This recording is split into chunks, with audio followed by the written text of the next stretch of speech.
change the tempo to 143 BPM. Add this sort of organ thing with an LFO that makes it sound like it's got severe social anxiety.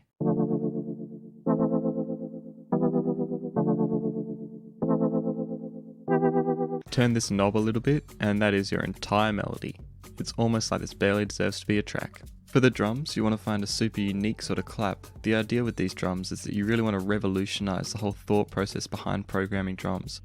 And put them onto some new wavelengths and new material knowledge-wise so they can use it to make their life better.